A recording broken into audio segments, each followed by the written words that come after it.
Olá, seja muito bem-vindo a mais uma aula do nosso curso de regulador de máquina injetora aqui na InovaMeta. E agora nós vamos falar da parte mais importante na injeção plástica, que é, uma das mais importantes, é claro, que é o troubleshooting, que é nada mais nada menos do que a resolução de defeitos relacionados à injeção plástica, principalmente as peças injetadas. Agora, vem comigo que antes da gente começar de fato a falar sobre o troubleshooting, a gente precisa entender um conceito muito importante, que é o conceito de janela de processo. O conceito de janela de processo é um conceito amplamente utilizado, mas não adianta a gente falar de processamento por injeção sem falar antes da janela de processo. O que seria uma janela de processo e o que é, de fato, o que ele interfere aí no nosso dia a dia? Essa partezinha, essa área que você está vendo aqui na imagem, azul, onde está escrito em inglês good, significa o quê? Significa que são todas as variáveis, as condições ideais para que você trabalhe com a parametrização ideal, trabalhando com a parametrização ideal, você vai conseguir tirar uma peça com qualidade. Então, por isso que você está vendo a palavra good. Então, significa, em termos de janela de processo, lembra uma janela mesmo, uma janela que você tem na sua casa, onde ela tem os limites. Os limites são o quê? As paredes, as portas da janela, as bordas dessa janela.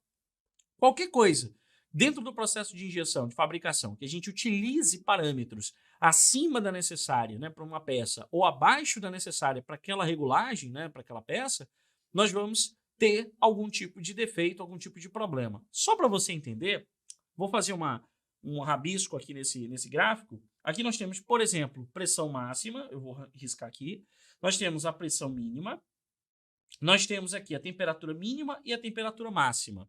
Nós estamos limitando, por exemplo, dentro dessas condicionantes aí, nessas variáveis de processo, temperatura e pressão. Se eu extrapolar a pressão máxima, ou seja, passar do limite para aquela peça de pressão de injeção, o que eu vou ter? Eu posso ter uma rebarba, do inglês flash. Eu posso obter uma rebarba, Na verdade, vai aparecer essa rebarba, porque muita pressão de injeção vai superar a força de fechamento do molde, A gente vai acabar empurrando muito material com muita pressão e, nesse caso, abre o molde e aí, infelizmente, a gente tem um vazamento de material gerando essa rebarba. Outro ponto, se nós trabalharmos com a pressão abaixo da necessária, aqui uma pressão mínima, então a gente está limitando pressão máxima, pressão mínima, todo o processo tem isso, uma pressão máxima, uma pressão mínima. Se você trabalhar ali na média entre a máxima e a mínima, você está trabalhando dentro de uma condição ideal para aquela peça. Se eu trabalhar com uma pressão, por exemplo, agora, abaixo da necessária, o que acontece? Pressão mínima, Nós vamos obter aqui um chamado short shot, ou seja, peça incompleta ou peça falhada. Então, esse conceito da janela de processo significa o seguinte: se você tira uma média, a máxima e a mínima, tira uma média, estiver trabalhando entre a máxima e a mínima, que é uma média, você está trabalhando dentro de uma condição ideal. Então, você descobre quais são os limites máximos e mínimos de uma peça, você trabalhando nessa faixa, você está exatamente dentro da janela de processo.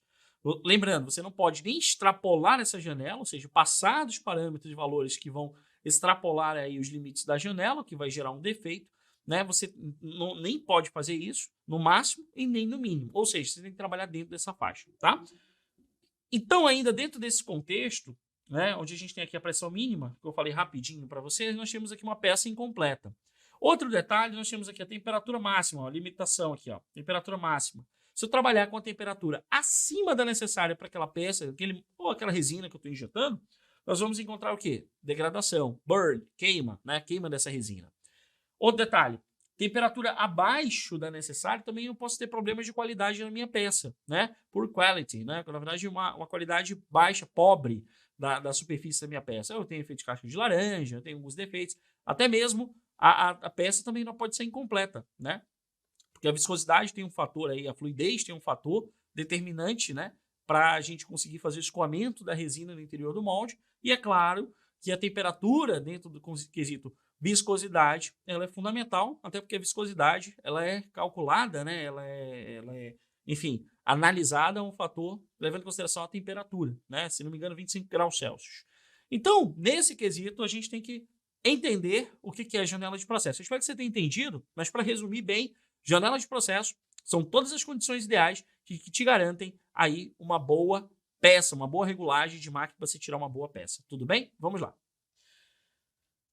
Agora, nós vamos entrar nesse quesito extremamente importante, que são os defeitos e análise dos defeitos, tá? Nós vamos trabalhar aqui com as manchas de ar, ou manchas de umidade, ou também degradação térmica. O que eu falo? É muito comum muita gente só associar essas manchas superficiais que tem na peça, que aparentemente ficam aí na peça, né? Aparentemente, que eu falo é de questão de aparência mesmo, né? Simplesmente a uma questão de presença de umidade na resina, mas não necessariamente essas manchas aí, elas vão ser ocasionadas somente pela presença de umidade. Você pode ter aí ar aprisionado no sistema, que gere essa condição. Você pode ter degradação térmica da resina, que libera monômeros residuais, ou seja, gases, vapores, né? Que vão influenciar nessas manchas superficiais aí, tá? Então a gente precisa entender qual é a origem. Outro detalhe, eu trabalho com material reciclado, né? Material que vai ser reprocessado, né? Com moído. Então esse material pode ter absorvido umidade, pode ter outros materiais misturados, pode já ter havido degradação térmica. Isso tudo influencia. Então a gente tem que saber primeiro entender qual é a origem. Você fez o curso de matérias-primas da Inovameta, seleção e processamento de polímeros, você vai saber muito bem que a causa, né? A causa raiz mesmo da absorção de umidade está relacionada com a resina e como é que essa absorção de umidade acontece. Lá no nosso curso a gente explica bastante sobre isso, né? E a gente explica o porquê, porque geralmente o pessoal fica só na superficialidade, né? Por que absorve umidade? Não, porque absorve. A ABS absorve umidade. O policarbonato absorve, porque é um poliéster. Mas por quê? A gente explica no curso de seleção e processamento de polímeros, né? Então, sabendo que você já sabe dessa informação, você já sabe identificar então a sua resina, né? Qual é a resina que você aí tem que absorve umidade, quanto de temperatura você tem que trabalhar no desumidificador, né? Então, no Motan, por exemplo, para tirar essa umidade aí que está presente na resina. Então, um dos fatores é, se a minha resina ela é uma resina higroscópica, ou seja, que absorve umidade, eu vou saber identificar. Então, identifiquei, verifica, faz as análises, né? Tudo aquilo que a gente falou no curso de seleção de processamento de polímeros. E faz o processo de desumidificação de forma adequada. Se for uma mancha de ar, verifica se não tem um curso de descompressão muito longo, né? Verifica também se o curso de dosagem não está extremamente elevado, né, para aquela peça. Então, são fatores que a gente também pode levar em consideração. É claro que nessa imagem aí, provavelmente, né, a presença de umidade é muito significativa pelo tanto, né, de manchas que estão espalhadas, ou estrias prateadas, como o pessoal chama aí também, tá? A degradação térmica, geralmente, ela ocasiona vapores e gases que também podem influenciar nessas manchas aí superficiais que vão sendo arrastadas, né? Os gases, vapores são arrastados e formam essa mancha aí também. Agora, um detalhe que também é importante falar é que pode ser que você esteja trabalhando com todas as suas condições de processamento bacanas, tranquilos, e aí tu trabalhas com molde, por exemplo, a uma temperatura abaixo da temperatura ambiente, né? Com uma água refrigerada. E em casos, por exemplo, vou falar o caso da Amazônia, que é um caso no Amazonas, né? Que é um caso no norte, a presença de umidade no ar é muito grande, em torno de 80% de umidade relativa do ar, e aí você está trabalhando com molde refrigerado, e aí o que acontece? Nós podemos encontrar um problema chamado de condensação. Essa condensação vai fazer com que o molde, né, a água que está no ambiente, encontre o molde que está refrigerado e comece a goticular, ou seja, comece a formar pontos de orvalho, na verdade, e a água comece a escorrer e parar dentro da cavidade, gerando essas manchas aí. Então, uma das soluções para não alterar a temperatura de trabalho do molde, que já, né, tem que ser mantida para o processo, é a gente regular a quantidade, controlar um pouco a quantidade de água, que naturalmente vai afetar um pouco, né?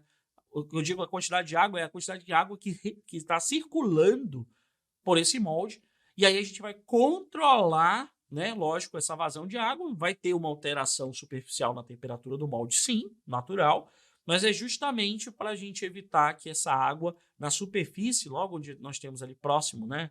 A cavidade e tudo mais, que essa água fique, né, caindo, ou literalmente, como alguns dizem brincando, né, chovendo no molde, tá? Então, tomar esse cuidado é importante. Agora, como é que esse espirrado, né, que o pessoal chama, acho engraçado o termo espirrado, mas popularmente vamos chamar de espirrado, essas estrias, né, prateadas, essas manchas aí de umidade, elas se formam. Na verdade, se você analisar aqui na imagem, na parte de baixo, você vai ver uma bolinha bem pequenininha, tá? Se formando aí gradativamente, ela vai crescendo Por diferenças de densidade, claro, essa bolha vai indo para a superfície migra para a superfície, né, da frente de fluxo. E essa camadinha que você está vendo embaixo, né, que a gente está até em inglês aqui, ó, essa camadinha congelada, ela aprisiona, né, essa parte do material plástico que está passando ali, que está em contato com a superfície do molde, vai fazendo com que ele comece a congelar. Então ele congela, e quando ele congela, né, ele solidifica, ele prende essa estria. Como a gente tem um fluxo, né, na direção a gente tem um fluxo ali, a bolinha acaba estirando e aí fica com esse formato que você está vendo aí, que você acaba observando na imagem, como se alguém de fato tivesse espirrado em cima da peça, né, em direção aí ao fluxo do material, tá? Então, nesse caso, para resolver, se o material, a resina foi higroscópica, como é o caso do ABS, do policarbonato, do PET, né, do nylon, né, as poliamidas, né, como um todo, você precisa fazer a desumidificação, tá joia? Então, aqui é uma dica para isso. Se a tua resina apresenta isso, você tem que pegar o histórico, né, falar, olha, já foi desumidificado, mas tem que verificar o desumidificador, verificar o ponto de orvalho dele, né, o dew point, verificar se está funcionando. Então, tem várias outras coisas que você tem que levantar. Verifica a formulação, verifica se tem outras resinas que estão entrando, se tem moído que está entrando. Geralmente o reciclado às vezes vem com uma quantidade de umidade mais alta, tá? Vou dar um exemplo para vocês. Eu cheguei numa empresa, o cara disse assim, olha, aqui a gente estufa PP virgem, mas PP virgem todo mundo sabe que não precisa de estufamento, não precisa, a gente fala estufamento, mas o termo correto é desumidificação. E ele falou, olha, a partir de chegou uma vez e a gente sempre faz isso. É desnecessário, é um gasto de energia desnecessário. Então eu falei, busca essa informação, tenta buscar de onde está vindo essa umidade. Pode ter acontecido só uma vez, você pode ter deixado uma goteira, né? Você pode deixar embaixo uma goteira tua matéria-prima, pode ter vindo do fornecedor, né, na extrusão, no processo de extrusão lá, ele não conseguiu desumidificar e foi para dentro do saco, condensou. Tem várias coisas que podem ter acontecido no caso de um PP que não se desumidifica e ele estava fazendo esse processo, acredite ou não. Então, a gente tem que também, né, e investigar o caso. O que está acontecendo? Pô, a resina está desumidificando? A resina tá boa ali, né? O cara fala, caramba, não sei de onde veio essa água. Tem que investigar, tá bom? Então, nesse quesito, dá uma avaliadinha, tá? E tenta buscar a informação de onde ela vem, caso você esteja achando que algo está fora do normal aí, tá? É mais ou menos nesse sentido. Então, necessariamente, a gente coloca, né, se tem muita umidade, nós vamos colocar, por exemplo, estou dando exemplo do Motan aí, você vai verificar se a temperatura de desumidificação, primeiro, está programada corretamente. Segundo, verifique se o dew point está entre menos 30, pelo menos entre menos 20 e menos 50. Lembrando a você que quanto menor for a temperatura do dew point, melhor vai ser para a desumidificação, tá? Mas essa faixa entre menos 30 e menos 50 é uma faixa ideal. Lógico que a gente pode pegar entre menos 20 e menos 50, que também está dentro de uma faixa ideal, tá? Então, verificar também esse tempo de residência é importante, porque às vezes essas manchas, quando elas surgem, elas são manchas que surgem muito em função de degradação térmica. E, lógico, majoritariamente por questão de umidade, mas também uma resina pode ficar muito tempo dentro de um desumidificador, por exemplo. Isso aumenta o tempo de residência e isso faz com que a resina degrade e aí libere gases aí durante o processamento, alguns vapores e tal, que formem alguns espirrados, algumas manchinhas, né, que você fica tentando entender a origem e às vezes a origem está linkada justamente com o tempo que ele passou aí dentro do desumidificador acima da necessária. Então, lembrando, se é 4 horas a 80 graus, é 4 horas a 80 graus. Não existe esse negócio de o cara colocar aqui no desumidificador, olha, eu vou aumentar a temperatura de 80 para 120 graus para eu reduzir aqui em 1 hora, né? Vou diminuir aqui 1 hora e meia.